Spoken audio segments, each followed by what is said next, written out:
کہ جو کوئی میری امت میں سے ایسا عمل کیا جو وہ عمل ہمارے دین میں ثابت نہیں ہے تو اس کا وہ عمل اسے ریجیکٹ کر دیا جائے گا، مردود کر دیا جائے گا۔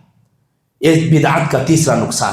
بدعت کا چوتھا نقصان، اللہ کے نبی صلی اللہ علیہ وسلم کہتے ہیں کہ بدعت کرنے والا جتنے بھی نیک اعمال کر لے، قرآن کو 3 دن میں ایک وار میں جتنے بار بھی چاہے ختم کر لے، اور قرآن کے ساتھ ساتھ آدمی حج، عمرے، روزے سب کچھ کر لے، لیکن بدعتی آدمی اپنے بدعت کو پہچان کر کے توبہ نہیں کرے گا، بدعت کرتے کرتے اللہ سے توبہ بھی کرے گا، اللہ اس کی توبہ کو معاف نہیں کرے گا۔ اللہ اکبر۔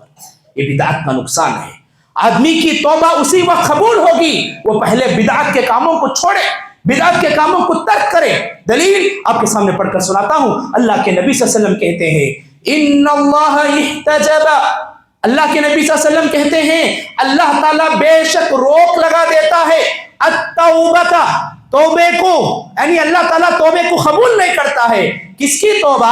علی کل صاحب بدعہ، اللہ کے نبی کہتے ہیں ہر بدعت کرنے والے کے اللہ تعالیٰ توبے کو قبول نہیں کرتا ہے، روک دیتا ہے اس کی توبہ۔ یہ بدعت کا نقصان ہے۔ اس کے بعد آئیے بدعت کے نقصانوں میں سے ایک اور بڑا نقصان یہ ہے کہ جو بدعتی آدمی ہوتا ہے وہ دنیا میں جتنی بھی محنت کر لے اور جتنا بھی سب کچھ کر لے، لیکن جب وہ مر کر اللہ کے نبی صلی اللہ علیہ وسلم اور سارے لوگوں کے ساتھ حشر کے میدان میں کھڑا رہے گا، حوض کوثر کو قائم کیا جائے گا، اس وقت اس بدعتی آدمی کو اللہ کے نبی صلی اللہ علیہ وسلم کے پاس حوض کوثر کے پانی پینے سے روک دیا جائے گا، اللہ کے نبی سے دور کر دیا جائے گا۔ دلیل آئیے آپ کے سامنے پڑھ کر سناتا ہوں۔ اللہ کے نبی صلی اللہ علیہ وسلم کہتے ہیں، اللہ کے نبی صلی اللہ علیہ وسلم فرماتے ہیں کہ میری امت میں سے سارے لوگوں کو قیامت کے دن حوض کوثر کے پاس میں خود وہاں رہوں گا، سارے لوگ آتے رہیں گے، حوض کوثر کا پانی پی کر جاتے رہیں گے، اور حوض کوثر یہ ایسا پانی ہے اگر کوئی اس وقت اس کو پانی نصیب ہو گیا، پانی پی لیا، اس کے بعد اسے کبھی پیاس نہیں لگے گی۔ سبحان اللہ۔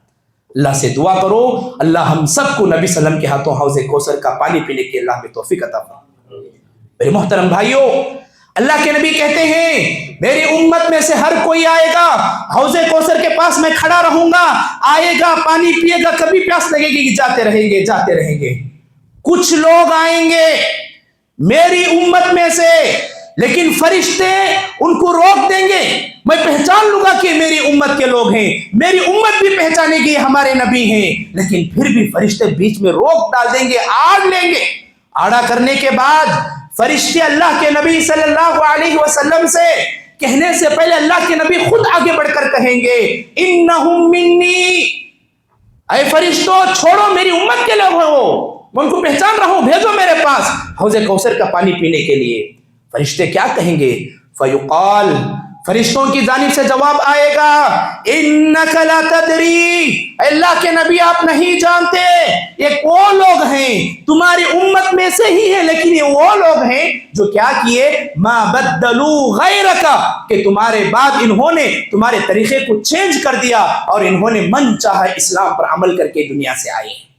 اللہ کے نبی جیسے ہی فرشتوں کی زبان سے اس آنسر کو سنیں گے، اللہ کے نبی کہیں گے سحقن سحقن لمن غیر بعدی، کہ ان کو دور کر دو مجھ سے، مت دکھاؤ ان کے چہروں کو جو میرے دنیا سے چلے جانے کے بعد میرے دین کے اندر انہوں نے چینج کر دیا، جو چاہے وہ عمل کیا، قرآن و حدیث میرے عمل کا انہوں نے لحاظ نہیں کیا، احترام نہیں کیا، ان کے مرضی کے مطابق دین پر عمل کر کے آئے۔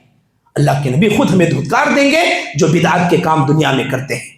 اس کے بعد میرے بھائیوں، ایک اور اہم نقصان بدعات کو کرنے سے مجھے اور آپ کو یہ بھی ہوگا کہ قیامت کے دن ہمارے جو چہرے فیس ہیں نا کالے پڑ جائیں گے، ہمارے چہرے ایسے کالے پڑ جائیں گے، ایسے کالے پڑ جائیں گے کہ ان کو دیکھ کر پہچان لگے کہ دنیا کے اندر بدعات کے کام کرنے والے تھے، اللہ کے نبی کے طریقے پر چلنے والے نہیں تھے۔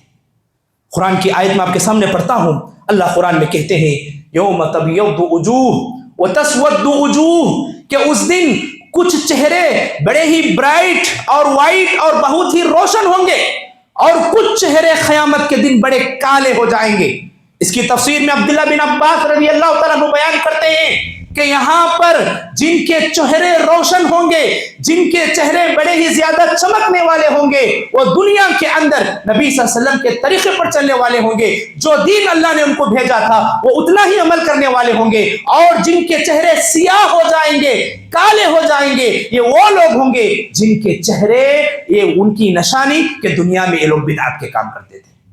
میرے محترم بھائیوں، آخری بات بدعت کے نقصانات میں سے، بدعت کا یہ اتنا بڑا نقصان ہے، اتنا بڑا نقصان ہے کہ بدعت کرنے والے پر اللہ کی لعنت ہوتی ہے، فرشتوں کی لعنت ہوتی ہے، دنیا کے اندر جتنے بھی لوگ ہوتے ہیں ان سارے لوگوں کی لعنت بدعت کے کام کرنے والوں پر ہوتی ہے۔ دلیل میں آپ کے سامنے پڑھ کر سناتا ہوں۔ اللہ کے نبی صلی اللہ علیہ وسلم کہتے ہیں المدینۃ حرم، المدینۃ حرم من عیر الی کذا، پھر اس کے بعد اللہ کے نبی صلی اللہ علیہ وسلم کہتے ہیں فمن احدث فیہا حدثا فعلیہ لعنت اللہ والملائکۃ والناس اجمعین۔ اس حدیث کا معنی یہ ہے، اللہ کے نبی صلی اللہ علیہ وسلم ایک چیز کی طرف اشارہ کرتے ہیں جو احد پہاڑ کے پیچھے بھی پہاڑ کی طرح ہے۔ اس کو حدیث میں کیا بتایا گیا ہے؟ عیر کا لفظ استعمال کیا گیا ہے۔ اللہ کے نبی کہتے ہیں اس پہاڑ کی طرف اشارہ کر کے، اس پہاڑ سے لے کر کے جہاں تک یہ دنیا باقی ہے وہاں تک جتنے بھی لوگ دنیا میں ہیں، یہ ساروں میں سے دنیا کے اندر بدعت کے کام کرنے والوں پر اللہ کی لعنت اترتی ہے، فرشتوں کی لعنت اترتی ہے، سارے دنیا کی لعنت اترتی ہے۔ یہ بدعت کے نقصانات ہیں میرے بھائیوں۔ اب آئیے میں آپ کے سامنے کچھ باتیں صحابہ اکرام کے زندگیوں سے نکال کر واقعات کی روشنی میں سمجھانے کی کوشش کروں گا کہ ہمارے صحابہ بدعات کو کس نگاہ سے دیکھتے تھے اور بدعات سے وہ کتنا ڈرتے تھے۔ حضرت ابو بکر صدیق رضی اللہ تعالیٰ عنہ کے بارے میں آتا ہے، ابو بکر صدیق رضی اللہ تعالیٰ عنہ خلیفہ بننے کے بعد ممبر پر کھڑے ہو کر کے انہوں نے ایک مرتبہ خطبے کے دوران کہا انا متبع ولا مبتدع۔ حضرت ابو بکر کہتے ہیں اللہ کے نبی اب اس دنیا میں نہیں ہیں، اللہ کے نبی کے بعد بھی میں نبی کے طریقے کو چلنے والا ہوں، کوئی نیا کام میں دنیا میں ایجاد کرنے والا نہیں ہوں۔ یعنی دین کے اندر اللہ کے نبی صلی اللہ علیہ وسلم کیا، یہ اللہ کے نبی صلی اللہ علیہ وسلم کے اتنے خاص دوست سبحان اللہ، ان کو حق نہیں ہے کہ دین کے اندر کوئی نیا کام ایجاد کرے، اور آج ہم میں سے کتنے ایسے لوگ ہیں جو دل میں وہ عمل کر رہے ہیں۔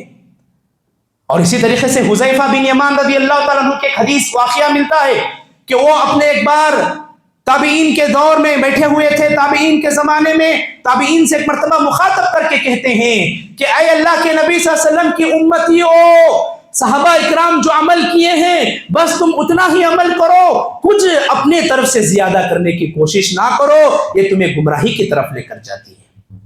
اسی طریقے سے عبداللہ بن مسعود رضی اللہ تعالیٰ عنہ کے بارے میں ایک واقعہ آتا ہے، بڑا مشہور واقعہ۔ ابو موسیٰ اشعری یہ بڑے مشہور صحابی ہیں، کوفہ کے اندر ایک مرتبہ یہ مسجد کو گئے تو وہاں پر دیکھا اذان ہو چکی تھی، لوگ اذان کے انتظار کے بعد نماز کے لیے مسجد میں بیٹھے ہوئے تھے۔ ابو موسیٰ اشعری کیا دیکھتے ہیں، کچھ لوگ مسجد میں گروپ بنا کر بیٹھے ہوئے ہیں، گروپ بنا کر بیٹھے ہوئے ہیں، اور ساتھ میں کیا ہو رہا ہے، باہر سے چھوٹے چھوٹے کنکر بنڈے جسے ہم بولتے ہیں وہ لا کر اپنے پاس رکھے ہیں، ہر ایک کے پاس ایک ایک مٹھی کنکر ہے۔ ابو موسیٰ اشعری نے دیکھا کہ ایک آدمی ہر ایک کو کنکر بانٹ دیا ہے اور کہہ رہا ہے 100 بار لا الہ الا اللہ گنو، تو ہر کوئی پتھر لیتا ہے 100 بار اللہ لا الہ الا اللہ لا الہ الا اللہ پڑھ رہا ہے۔ 100 بار جب ہو گئے تو پھر دوبارہ کہتے ہیں سبحان اللہ کہو، الحمدللہ کہو۔ تو ابو موسیٰ نے دیکھا کہ ہم نے نبی کے زمانے میں ایسا کچھ کام نہیں کیا کہ مسجد میں بیٹھ کر کے گروپ بنا کر کے باہر سے بنڈے پتھر چن کر کے اس میں تسبیح گننے کا، یہ فوراً جاتے ہیں مسجد سے عبداللہ بن مسعود کو کہتے ہیں اے عبداللہ بن مسعود، آج میں نے مسجد کے اندر ایک نیا کام دیکھا جو ہم نبی کے زمانے میں نہیں کرتے تھے، گروپ میں بیٹھے ہوئے ہیں، کنکروں کو لے کر کے وہ تسبیح گن رہے ہیں، تحلیل پڑھ رہے ہیں، تکبیر کہہ رہے ہیں۔ عبداللہ بن مسعود فوراً مسجد کو آئے، آ کر کے جو گروپ میں بیٹھے ہوئے تھے ان کو دیکھ کر کے کہتے ہیں کہ اے اللہ کے نبی صلی اللہ علیہ وسلم کی امتیوں، تمہارے اوپر بہت ہی جلد مصیبت آنے والی ہے۔ یہ ہم کیا دیکھ رہے ہیں، اللہ کے نبی صلی اللہ علیہ وسلم اس دنیا سے انتقال ہوئے کچھ ہی دن ہوئے ہیں، اللہ کے نبی کے کپڑے ابھی میلے نہیں ہوئے ہیں، بوسیدہ نہیں ہوئے ہیں، اللہ کے نبی جس برتن میں کھانا کھاتے تھے وہ برتن ابھی تک نہیں ٹوٹے ہوئے ہیں، لیکن پھر بھی تم دین کے اندر نئے کام کرنا شروع کر دیے ہو۔ حضرت عبداللہ بن مسعود رضی اللہ تعالیٰ عنہ ان کو ڈانٹتے ہوئے جملے بیان کرتے ہیں، اس کے بعد آئیے میرے بھائیوں، بدعات کے تعلق سے یاد رکھیں، بدعات کرنے والے سماج پر، معاشرے پر بڑا نقصان کا اثر ڈالتے ہیں۔ جو بدعات کرنے والے ہوتے ہیں سماج پر اس کا بڑا اثر پڑتا ہے۔ کیا اس کا اثر پڑتا ہے، کیا اس کا نقصان ہے؟ آپ کے سامنے دو نقصان گناتا ہوں۔ پہلا نقصان یہ ہے کہ بدعات کرنے والے اختلافات میں آ جاتے ہیں۔ جو لوگ قرآن و حدیث اور صحابہ کے طریقے کی دعوت دیتے ہیں اور کچھ لوگ بدعات کی طرف بلاتے ہیں، تو ظاہر سے بات ہے دونوں کے درمیان دشمنیاں ہوں گی، اختلافات ہوں گے، لڑائیاں ہوں گی، جھگڑے ہوں گے، اور یہ امت اختلاف کی نظر ہو جائے گی۔ اس لیے آدمی اگر بدعات سے بچے گا، سارے لوگ قرآن و حدیث اور صحابہ کے طریقے پر جمع ہو جائیں گے، انشاءاللہ دنیا کے اندر اختلافات نہیں ہوں گے۔ یہ بدعات کا ایک ریزن ہے کہ سماج میں اختلافات زیادہ ہو جاتے ہیں۔ اور دوسرا نقصان کیا ہوتا ہے آپ کو معلوم ہے کہ اس کا دوسرا نقصان یہ ہوتا ہے کہ پھر لوگ فرقہ میں بٹ جاتے ہیں، فرقوں میں بٹ جاتے ہیں، اور مسلمانوں کی جو طاقت ہونا چاہیے وہ طاقت پھر ان کو نصیب نہیں ہوتی ہے۔ یہ بدعات کے نقصانات ہیں کہ جس کی وجہ سے ہمارے اندر خود اختلافات بھی آ گئے اور ہم فرقوں میں بٹ گئے۔ جو دین اللہ کے نبی صلی اللہ علیہ وسلم پر نازل ہوا تھا اس دین کو ہم نے چھوڑ دیا ہے۔ یہ بدعات کے نقصانات ہیں جو سماج پر پڑتے ہیں۔ سماج کے بعد کچھ نقصانات ہیں جو میرے اور آپ کے دین کے اوپر پڑتے ہیں۔ تو سماج کے ساتھ ساتھ دین کے اندر بدعات کرنے سے کیا نقصان ہوتے ہیں، وہ دو نقصانات آپ کے سامنے بتاتا ہوں۔ سب سے پہلا نقصان یہ ہوتا ہے کہ آدمی قرآن و حدیث سے دور ہو جاتا ہے۔ وہ جس کی بات کو سن کر بدعات کے کام کرتا ہے وہ اسی کے فیور میں چلے جاتا ہے، اور اس کے دل میں جو قرآن و حدیث کی محبت ہونا چاہیے وہ اس کا درجہ اپنے عالم کو، اپنے فرقے کے مفتی کو دے دیتا ہے۔ قرآن کی آیت اس کے سامنے لے کر جاؤ، حدیث اس کے سامنے لے کر جاؤ، وہ اس کا انکار کر دیتا ہے، ٹھکرا دیتا ہے، اور اس کے بارے میں کہہ دیتا ہے کہ ہمارے پاس یہ نہیں چلے گا۔ یہ کیا ہے؟ دین کے اندر نقصان ہے کہ ہم قرآن و حدیث سے دور ہو جائیں گے اگر بدعت کرنے والے اس سماج کے اندر موجود ہیں تو۔ اور دوسرا نقصان دین کے اندر کیا ہوتا ہے؟ سنتیں مردہ ہو جاتی ہیں۔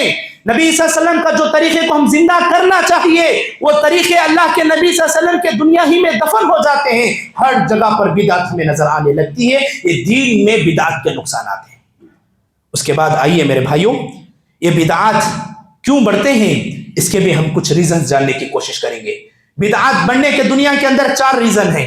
سب سے پہلا ریزن یہ ہے کہ ہمارے پاس دین کا علم نہیں ہوتا ہے، سنت کا علم نہیں ہوتا ہے، جس کی وجہ سے کوئی بھی آ کر ہمیں بتائے ہم بہت جلدی اٹریکٹ میں ہو جاتے ہیں، اور اٹریکٹ ہو کر کے ہم اس پر عمل کرنے کی کوشش کرتے ہیں۔ یہ پہلا ریزن ہے کہ جس کی وجہ سے، علم نہ ہونے کی وجہ سے، دین کا نالج نہ ہونے کی وجہ سے آج ہمارے اندر بدعات زیادہ ہوتے گئے ہیں۔ اور دوسرا، بدعات ہمارے سماج میں زیادہ کیوں ہو رہے ہیں، اس کا دوسرا ریزن یہ ہے کہ بہت سارے لوگ علم کے بغیر فتویٰ دے رہے ہیں۔ علم کے بغیر فتویٰ دینا یہ بھی بدعات کو دنیا کے اندر بڑھانے کا، اضافہ کا ایک سبب ہے۔ کتنے ایسے لوگ ہیں جو ابھی نورانی قاعدہ، اما پارا قرآن سیکھے ہوئے ہیں، ابھی اسلام کے کچھ اہم ابواب بھی پڑھے ہیں، ابھی بھی وہ پورے طور پر دین کا استیعاب نہیں کیے ہیں، پڑھے نہیں ہیں۔ جبھی سے وہ اپنے آپ کو سمجھنے لگتے ہیں کہ کوئی بھی میرے پاس آئے گا کوشچن لے کر کے، میں اسے گائیڈ کرنے کے لیے تیار ہوں۔ جو علم کے بغیر فتویٰ دیتے ہیں، ایسے لوگوں کے زیادہ ہونے کی وجہ سے آج دنیا کے اندر بدعات پھیل رہے ہیں۔ 2 ریزن۔ اور تیسرا ریزن، بدعات آج کیوں پھیل رہے ہیں؟ اس لیے پھیل رہے ہیں کہ آج کوئی بھی آدمی اپنے فائدے کے لیے، پبلکسٹی کے لیے، ووٹ کے لیے، شہرت کے لیے، فیمس ہونے کے لیے سوشل میڈیا پر جہاں چاہے آدمی جیسا چاہے اس دنیا کے اندر بدعات کو پروموٹ کر رہا ہے، سپورٹ کر رہا ہے، جس کی وجہ سے کیا ہو رہا ہے؟ دنیا میں بدعات زیادہ ہو رہے ہیں۔ 4واں ریزن اس کو بتا کر اپنی بات کو ختم کرتا ہوں۔ علماء کی اس میں سستی ہے۔ کون سے علماء؟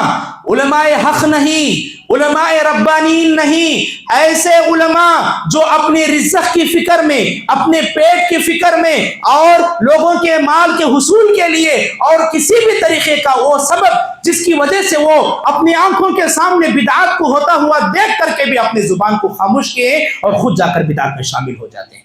ایسے علماء کی زیادتی کی وجہ سے آج بدعات زیادہ پھیل رہے ہیں۔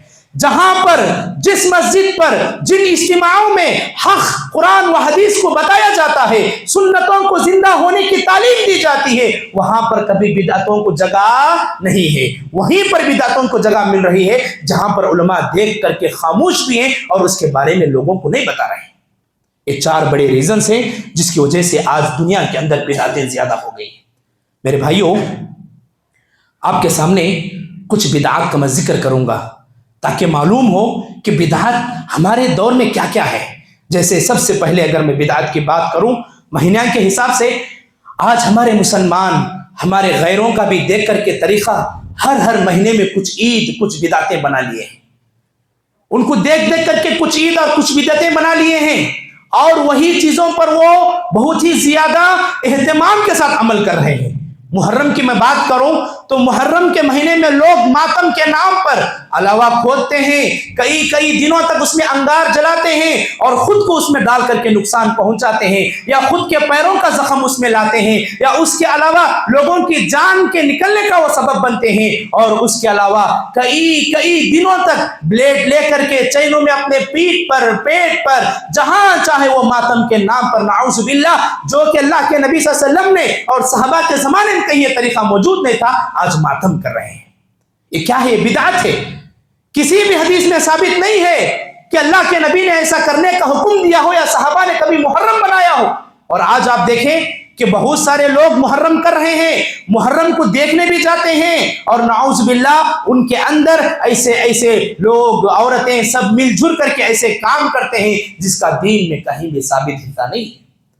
اور دوسری چیز، محرم کے بعد ہم بات کریں سفر کا مہینہ۔ سفر کے مہینے میں بہت سارے لوگ بدشگونی لیتے ہیں۔ بدشگونی کا مطلب جس کو تیلگو میں موڑ نمکال ہم بولتے ہیں کہ آدمی وہ کرنے سے، یہ کرنے سے، ایسا ہونے سے ایسا ہوتا ہے، آدمی کا عقیدہ کمزور ہوتا ہے، توکل علی اللہ نہیں ہوتا ہے، جس کی وجہ سے آدمی کیا کرتا ہے، اس مہینے کے اندر بہت ساری بدعتیں کرتا ہے۔ اور خاص کر کے محرم اور سفر کے مہینے میں مسلمان شادی کرنے سے بھی کوئی کرتا بھی ہے تو اسے روک دیتے ہیں۔ یہ مہینہ میں شادیاں کرنا نہیں بھائی، کہاں سے لائے ہیں بات؟ کہاں سے لائے ہیں؟ تمہاری بات جو تم زبان سے نکال رہے ہو، بغیر علم کے نکال رہے ہو، اس کا نقصان کتنا ہوتا ہے اگر تم معلوم کر لے گو، اپنی زبان پہ کبھی یہ بات نہیں نکالو گے۔ اور اسی طریقے سے ربیع الاول کی بات میں کروں، نبی صلی اللہ علیہ وسلم کی میلاد کے نام پر، نبی صلی اللہ علیہ وسلم کے برتھ ڈے کے نام پر آپ دیکھیں ہمارے مسلمان بھائی سڑکوں پر نکل رہے ہیں، ڈی جے وغیرہ کے ساتھ جا رہے ہیں، کوئی ناچ گانے کر رہا ہے، کوئی لا الہ الا اللہ کا کلمہ لکھا ہوا ہے۔ جیسے ہی ان کا پورا شو ہوا، وہ سارے جھنڈے روڈوں پر، جانوروں کے پیروں کے نیچے، ہمیں ہر جگہ پر یہ لا الہ الا اللہ کا کلمہ ہمیں دکھتا ہے۔ یہ بدعت ہے۔ اللہ کے نبی صلی اللہ علیہ وسلم کا برتھ ڈے منانا جائز نہیں ہے۔ اللہ کے نبی صلی اللہ علیہ وسلم نے نہ خود منایا ہے اور نہ ہی اللہ کے نبی صلی اللہ علیہ وسلم کے صحابہ میں سے کسی کو آپ نے حکم دیا ہے کہ برتھ ڈے منانا جائز ہے۔ اور آج ہمارے مسلمان بڑے جوش و خروش کے ساتھ کئی سم لاکھ کروڑ سے اوپر خرچ کر کے آج اپنی جو معیشت ہے اس کو برباد کر رہے ہیں۔ پھر اس کے بعد دیکھیں، آپ لوگوں کے سامنے میں بتاؤں، ربیع الاول کے بعد رجب کا مہینہ خاص کر کے کنڈوں کے نام پر، شب برات کے نام پر، مردوں کی عید کے نام پر، امام جعفر صادق کے نام پر، جو نعوذ باللہ جو طریقہ نبی صلی اللہ علیہ وسلم نے صحابہ نے نہیں بتایا ہے دین کے اندر، یہ ساری چیزیں ہم ایجاد کر کے ہم اپنے آپ کو سمجھ رہے ہیں کہ ہم دین کے اوپر عمل کر رہے ہیں، ثواب کی نیت سے کر رہے ہیں، جبکہ اس میں کچھ بھی ثواب نہیں ہے۔ اور یاد رکھیں، اللہ کے نبی صلی اللہ علیہ وسلم نے معراج کے موقع پر اللہ کے نبی گئے تھے، صحیح ہے، لیکن معراج کی رات کو خود اس دن جاگ کر کے، بریانی بنا کر کے، حلوے بنا کر کے، نمازیں پڑھ کر کے، تہجد پڑھ کر کے یہ خوشی منانا جائز نہیں ہے۔ اللہ کے نبی نے یہ معراج پر گئے تھے، یہ حقیقت ہے، حدیثوں سے ثابت ہے، لیکن اللہ کے نبی نے کبھی معراج گئی ہوئی رات خود نہ سیلیبریشن منایا ہے، نہ نمازیں پڑھی ہیں، نہ ہی اچھا بنا کر کے کھایا ہے۔ اور آج ہمارے مسلمانوں کو پتہ نہیں ہے دلیل کہاں سے آ گئی، آج ہم بڑے شوق سے معراج کی رات مناتے ہیں۔ میرے محترم بھائیوں، میری معزز ماں اور بہنوں، رمضان کے اندر بھی کچھ بدعتیں ہوتی ہیں۔ سب سے بڑی بدعت رمضان کے مہینے میں بات کروں تو وہ ہے نیت کرنا، الفاظ سے نیت کرنا۔ آدمی کا منہ سے عربی کے جملے پڑھ کر کے